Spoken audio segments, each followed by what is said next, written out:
Welcome to Color Country Politics, where we discuss all the important political issues facing Iron County, Utah. Our guests include elected officials and community leaders in or representing Iron County. This is episode 41. Get back to where you once belonged. And welcome back to Color Country Politics, Season 3, Episode 2. I'm Jennie Hendricks. I'm Jesse Harris. And we are here with the mayor of Cedar Highlands, Jim Byler. Jim's been in before, but we wanted to have him back and get an update on what's happening with Cedar Highlands, the newest incorporated town in the state. Well, thanks for having me. There's certainly a lot of information to talk about. Yeah. We may be the newest incorporated, but I think there's a possibility we could be the next one unincorporated. And that's part of what I think would be important to talk about, so we can let the community know. Yeah, let's talk about that. So just for those who don't know, maybe give us just a kind of a brief history of how you got here. And you can leave out, some of the sordid details, but just sort of right. Well, the community take us to here right now. Voted to incorporate a little over 2 years ago, and our mayor resigned about 6 months ago, and I was appointed by the council to to take over. And I just think one of the main reasons why we incorporated was to have an improved road, and the reality is incorporation hasn't helped us get any closer to getting an improved road up there. Yeah. In fact, I think we're probably farther away today than we were before we incorporated. So I think part of the issue is some of the representations that were made at the time just haven't panned out. And for instance, the potential to get millions of dollars in grant money, wasn't a realistic possibility back then, and it's not a possibility now. We pretty much verified from the lieutenant governor's office on down to the county that no one's going to give Cedar Highlands millions of dollars. There's just not a big bucket of... There's just not a big bucket of money. We asked the lieutenant governor directly when he came to visit Cedar Highlands. Which I think that's so great that he came through on his tour. It's great. He was going to stay 15 minutes, and I think he stayed over an hour. Wow. He was just captivated by the beauty of the community. He had never been there before. And we had a great turnout. We had almost 50 members of our community show up. That's fabulous. It was. And he was asked directly about grants, and he flat out said there are no grants like that available, and if there were, there would be close to 100 rural communities in Utah vying for those grants. Absolutely. Yeah. So I think that's just been one of those things that we found out no one's going to give us that kind of money, and being an incorporated town didn't open us up to getting any of those kinds of grants to do the road improvement. Another thing is, I think there was a representation made that we would have equal or better services without any increase in taxes. And that also hasn't panned out. Yeah, that's hard to square how that would happen. Well, it is, and we have the highest tax rate, property tax rate in Iron County right now, and we actually have pretty much a bare bones budget, and we still have the highest tax rate. Yeah. So if we were to provide any more services, the only way to do that would be to have a pretty substantial increase in property taxes. And I don't think the community is really looking, for that to happen. Well, you think about the things that the county helps, sort of the rural unincorporated communities with. You've got fire protection, you've got police protection, you've got building inspection, all those things that are sort of contained in one spot in the county. But if you incorporate, then you've got to bring in all of those. That's exactly right. We are paying a substantial amount of our budgeted taxpayer dollars for services that were provided for when we were just county residents. I talked to a city council member from Cedar City, and I think he put it the best. He said, you cut your lifeline to all the services that the county provided, and now you have to fund those yourself. Yeah. Financially, it just doesn't make a whole lot of sense. That was his take on it. And the bottom line is, we don't have any commercial tax base at all. Yeah. So everything that we fund has to come from the homeowners through their property taxes. Yeah. Well, even a place that has a commercial tax base, like you look at Cottonwood Heights up in the Salt Lake City area, substantial population, substantial commercial tax base, and man, they were hurting for years when they incorporated. Yeah, I can't even imagine just 100 people with no sales tax income. Yeah. Right. Well, so we have a bare bones budget, and we refocused our spending on the priorities of the community, which is essentially the road. Mm-hmm. We eliminated some part-time paid positions that, quite frankly, we weren't getting the bang for our buck. Yeah. I'm happy to say that in the last 6 months that I've been mayor, we've spent zero on the town attorney, where we had spent over $10,000 on the first half of the year. And that's, to me, I look at that, and I think our community residents look at that as that's money that needs to go to the road, Yeah. snow removal, making sure we have winter access, that type of thing. Mm-hmm. So even though I think we've realigned our priorities where they should be, there's still a real issue about, is it financially feasible to maintain being a town? And I think a lot of community residents have come to the conclusion that it's not. It doesn't make sense. Let me just ask you real quick, because we keep talking about the road. Can explain access to Cedar Highlands and why that road is such a big deal? I mean, to the extent that the town incorporated to try and manage that. So what's the issue there? Well, I mean, it's for some people, it's not an issue at all. Everybody that ever bought a house up there had to drive up the road. The bottom line is, it's a curvy mountain road. It's about a 2.5 mile road into our community, and I think there's one particular section that we do need to address, whether we stay in town or we go back to the county. And I think we can address it when we go back to the county, and that's what we refer to as the grade and the hairpin curve. There's one area that is fairly steep. It's a short stretch of road, but during the winter it becomes a little tricky to navigate, and you have to have the right equipment. You have to have snow tires, or during snow put on chains and those types of things.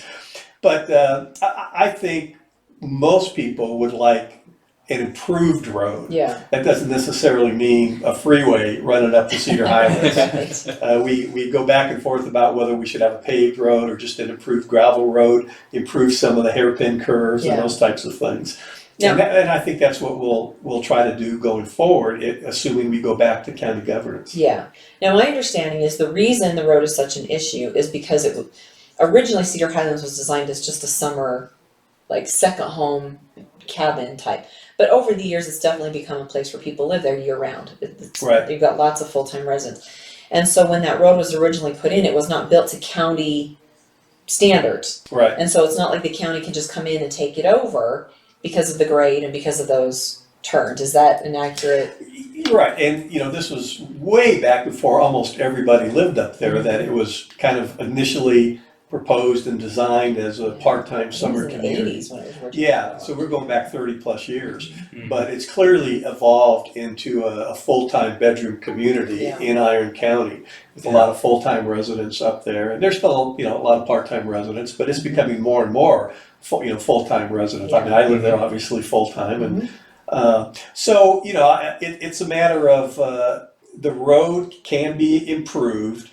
But I think our residents just need to be clear on the facts, that it's going to be up to us. Facts and the cost. It's going to be up to us to work with the county to decide how much we're willing to pay to have an improved road.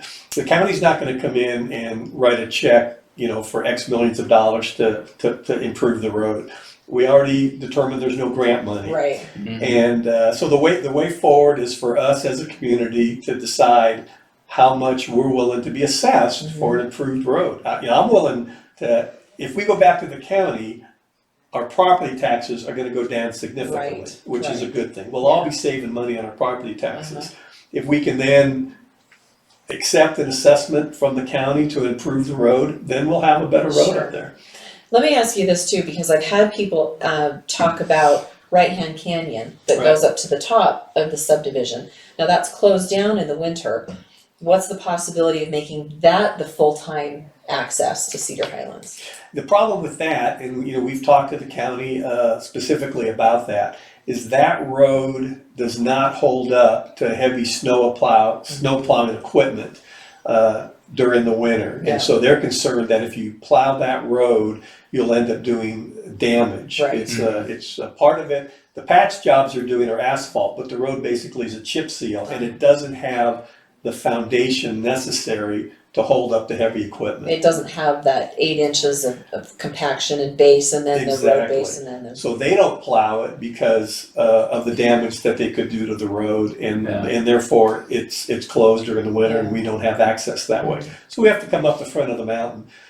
And I'll say, this in the fall we spent quite a bit of the road maintenance budget improving the road, and we got a lot of comments that the road was better than it's been in years. It had been neglected. Yeah, It had been neglected for a while. I It was think. pretty washboarded many times when I've gone up there. Yeah, and that's going to happen. But just in terms of the road base we put down, and like I said, I got a ton of comments from people that had said the road had improved significantly. And so, I mean, it's not like the road's not like impassable. I drive up and down it every day, and so do other people. Sure. But it's just about making some. I think a priority would be just some of the areas that can improve from a safety standpoint. Yeah. Mhm. And we can get that done, but to be honest with you, we didn't need to be a town Right. in order to go through that process with the county. I became aware, and I talked to the. I think it's called the Sunset Subdivision. Yep. Mhm. Well, they went through the process with the county. Yeah. To Just work. within the last year. Yeah, and I drove out there, and they went from unpaved roads and drainage issues to having wide, chip sealed paved roads with new drainage. And they did that by going through the process with the county to get a cost for the road, to agree on the assessment, for their community to approve it. And then the county went out and they got the roads improved and done, and the county took over the maintenance of the roads. So there's a process that we can go through in Cedar Highlands. Obviously, our road situation is going to be different in terms of we're on a mountain. Yeah. It's going to cost more, Yeah. but the process is still the same. And there's even a BLM aspect to Yes. your road, because some of that neighboring property right there is owned by the BLM. So yeah, the road goes through BLM land, and about 3 years ago, the county was actively working on realigning the road, and they actually had, according to the Iron County minutes, they had a $3 million loan approved to do the road work and the improved road, and they worked on that for about a year. And the reality is the incorporation kind of killed the county's involvement in the road. Yeah, well. Because they, as they say in the county minutes, Cedar Highlands Incorporated were turning over the road project to the new town, and they kind of washed their hands of it, and the loan went away, and the community was never fully, I would say, never fully sold on the details of what it would take for the county to do the road, and it kind of just fell apart. And it was before I got here. But the reality is, the thing about being a town is we don't have a paid staff. We don't have full-time engineers and planners. I don't have the ability to manage a multi-million-dollar road project, and I'm not sure anybody in our community is willing to step up and do that. Yeah. The county has those people in place, Yeah. and they have resources that they can use to design essentially a road that would be within the county. And it's the funding is the issue that we have to decide. Are we going to step up, fund the road, pay for it, and get it done working with the county? Working as a town, it's just not feasible. Yeah. And we have spent countless thousands of dollars over the years on studies and things like that. And to me, it's just spinning our wheels. I mean, I'll give you one idea of a bill that was accrued, $4,900 for an engineering company to tell us that we can't afford to do the road that was proposed. All right. I mean, that's the direct quote is the road is not financially feasible for the community. Wow. And that cost us $4,900 to do that.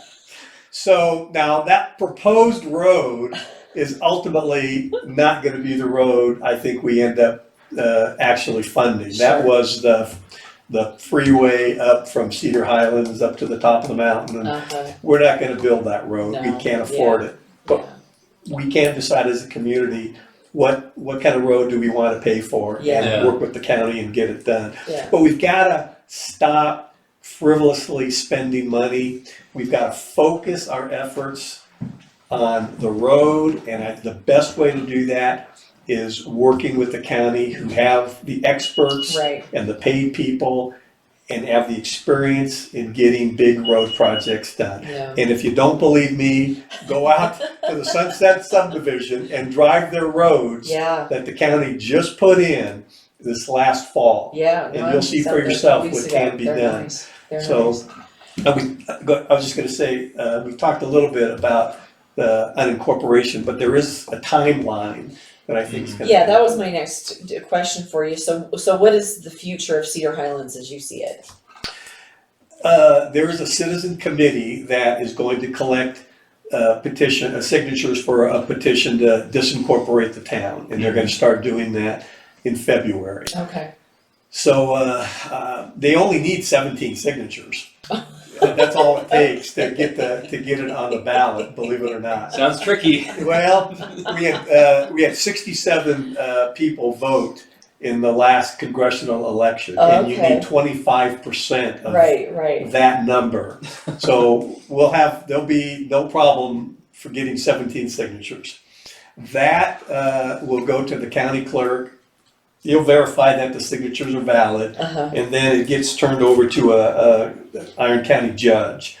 And the judge will administer an election then. And the Okay. election has to take place 60 to 90 days. That's the window. So if the petition is turned in, say at the end of February, realistically, we're looking to have an election to disincorporate the town probably in early May Okay. is when it would happen. Wow. And, I can't predict 100%, but I think there's been so much dissatisfaction Yeah. and there's been such an acceptance that the foundation on which the town was formed is just not valid, Yeah. that I think is going to be pretty overwhelming, that the town will unincorporate. The judge will then wind down the affairs of the town, Okay. and I'm going to make sure that they're as simple as they can be, that all our bills are paid, contracts are dealt with, things like that. And then we'll go back with the county. And I've already talked with the county department heads, letting them know what this potential timeline is, Okay. and just try to create a smooth transition back to the county. And I Yeah. think we're on board to do that Good. when and if that vote happens. And we were talking before we started recording, just from the perspective of someone with real estate clients up in the area, one of the things that I haven't been able to help my clients predict is what their costs are going to be next year. Because if you do disincorporate, your property taxes will certainly go down. Right. Mhm. HOA fees may or may not go up. There may or may not be an assessment. So I think that this process really introduces a lot more stability into Correct. the community.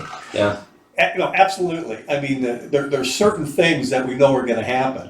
One is our property taxes are going to go down significantly. Number two is the town has created a lot of work that only a handful of volunteers are really doing Yeah. right now. Yeah. Mhm. I don't think the average person living up there, if you don't attend the meetings or whatever, you're not even aware about how much it takes to run a municipal government. Sure. Yeah. Financial reporting mandates, all the Mhm. different things we have to do.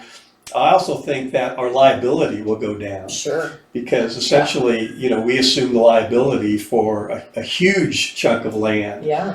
Land use issues, building permits, all those types of things we have to manage. And all that will go away. Yeah. And it'll create a whole lot less work. And I think it'll give us the ability to focus more on working with the county and working with our community on accurate numbers that we have, and we can decide how we're going to go forward with the road. Yeah. So the certainty, the town, all of that stuff I think it's complicated, the road issue. It's throwing another layer of government Right. into the mix. And that layer of government has extremely limited resources Yeah. to deal with the projects of like a multi-million dollar road project. Well, Yeah. I think limited experience and background in municipal government management. I mean, from what I've seen, a lot of the people up there are retired, Yes. or it's a second home. So I think you've got you as the mayor and a lot of the town council that thought they were moving there to retire, not to Well, move in and take on yes. a new unpaid job of managing a municipality. Well, I think that's exactly right. And, I mean, I stepped up to do it and I have no regrets, but you're right. Yeah. Our town clerk is volunteer, and I mean, she has done a tremendous job in helping us really organize the finances of the town, all the requirements, everything that we have to do. But she moved up there to retire. She made it very clear she's not in this for the long term at all. Right. So the reality is, she ends up saying, I'm done. Well, we're back to square one. Yeah. We got to find somebody. We got to recruit somebody. Is it going to be a volunteer? Are they going to be able to devote the real amount of time it takes? I mean, she's working, sometimes I know she works 15, 20 hours a week on town business. Wow. And that's never what she intended to Sure. do, but that's what it takes.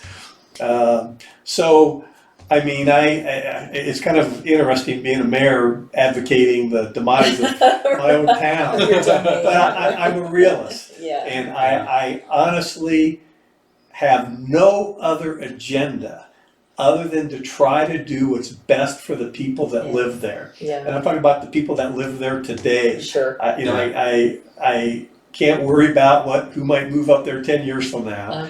But we have to take care of the needs of the people that live there today. Mhm. And I have no agenda. I'm not interested in development or any, expanding of city government. I don't want to build a town hall. I don't want any of that. I want us to get together as a community, lower our property tax rate, eliminate the liability that we have, stop having to pay for services that were provided free to us when we were county residents. Yeah. And let's focus all of our energy, all of our money on really seeing if we can get a road Yeah. improved up to our community. Yeah. And who knows, in 10 or 20 years with a new road, maybe there'll be a gas station and a convenience store. Well, let's hope not. There could certainly be something. You might, something there might more be out a there. case for making a town then, but Yeah, but when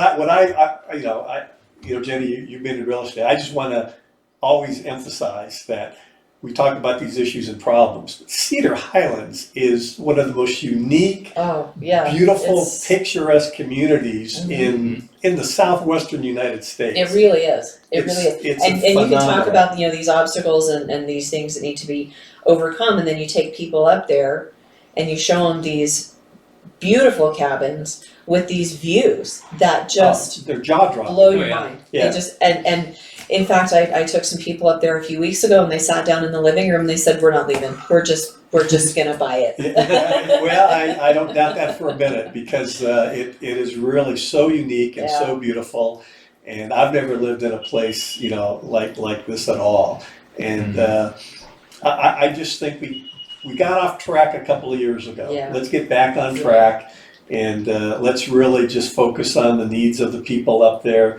We can get this road project done working with the county. That was another sort of thing that was thrown out there that you can't ever work with the county and Right. they won't help. And well, you go out and talk to the Sunset Subdivision people about that, and you drive their new Yeah. roads and you see that's not true. Yeah. And I've had the chance, if there's one really positive thing about becoming mayor, I've had a chance to sit down with the county officials, talk to the commissioners, talk to Reed Erickson, talk to the assessors and talk to those people and understand that they want to help Cedar They Highlands. really do. They really do. They want Yeah. us to be an integrated part of the county, and they're more than willing to help us. But we first have to acknowledge the reality that we have to help ourselves, Yeah. and we're the ones that are going to have to fund that road. Yeah, no, I think there's a legitimate concern of having these little pockets of citizens asking for the whole county to subsidize their own little thing, and I think there's a legitimate reluctance at the county to do Right. that. Yeah. They'll definitely help, like you were talking about, they can go out and find these really low interest loans because of the power that they have as a county, they've got that reach. They have the yeah. expertise and logistical power. Yeah, Exactly. exactly. Yes. But I do think it's appropriate, just like out in Sunset, that if there's a group of people who want to have something done, then I'm all for that little group of people getting it done and figuring it out. Yes. And it sounds like that's the direction you guys are heading. Well, that's the direction I think that we're in, and ultimately, like I said, I'm a realist. If we present a plan and we present it to the community and they go for it, we'll have a new road. If they won't go for it, then Buy new snow tires. buy new snow tires. I got my 4-wheel drive truck, and like I said, I drive up and down that road all day. And you got to remember, like you said, there is a beautiful paved scenic access road. About 6 months of the year. On our right-hand camera. I would say 6-7 months out of the year. It's a beautiful scenic paved road into our community, and it's not an issue. So we're talking about, in the winter, but I don't think we're really that much different than any other winter community that has to make adjustments and have the right equipment and occasionally put on chains. And if you do all that stuff, you're good to go. Yeah, exactly. So I think that's where we're at. I'm optimistic that this little town thing, let's just say it was an experiment. It didn't pan out the way we wanted it to, but we're going to move forward. And there's so many great people up there, and I think we're more. Well, I'll tell you the story. After one of my first council meetings, because the council meetings before, they were no fun. They were a little contentious. They were contentious. So after my first council meeting, when we actually listened to people and we let people talk and we didn't, shut them down, and I get a little text message. It's just a, thanks, Jim. We are a family again. Oh, so that's great. So that's the direction great. we need to keep going in. Yes. Realize everybody up there is in it together. Yes. Let's pull together. And let's just make sure we have a clear direction on where we're pulling and why we're getting great. there. So that's where we're at. Yeah. I love you giving us all of this information so that everyone else who's thinking about incorporation can step back and ask themselves, do we really want to do this? Right. Yeah. Because I could see that Iron County is scheduled to explode in population over 20 years, double. And I could see some smaller community deciding, well, you know what, we need to make our own little town. And if you say, well, let me tell you about Cedar Highlands. Maybe we should just go talk to the county first. Proceed with caution. The legend of Cedar Highlands.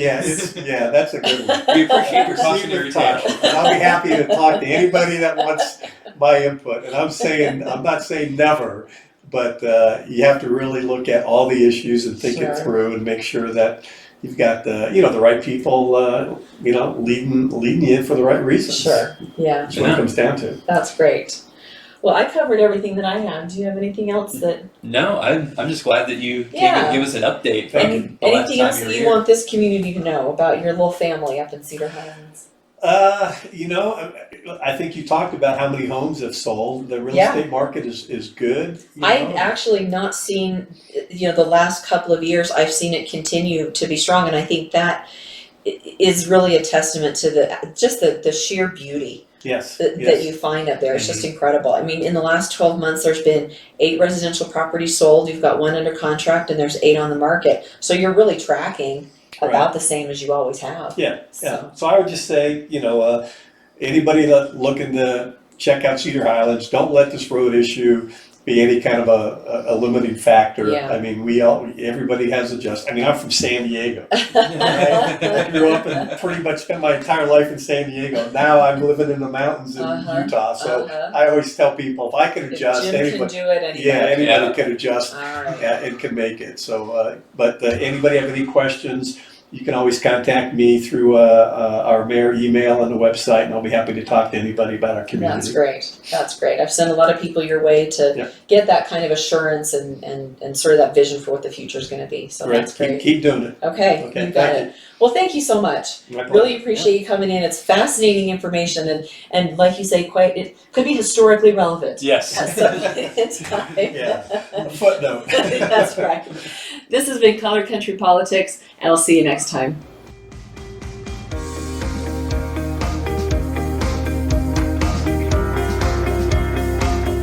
You've been listening to Color Country Politics, a production in cooperation with Utah Politico Hub and graciously sponsored by Century 21 Prestige Realty at 121 North Main Street, Cedar City. Special thanks to Amoeba Crew for use of their song Background Indie Rock, licensed under Creative Commons. Subscribe to our podcast on iTunes, Google Play, or wherever fine podcasts are found. Also, check out our YouTube channel where we post video of our interviews. And don't forget to follow us on Twitter, Facebook, and our website at www.colorcountrypolitics.com.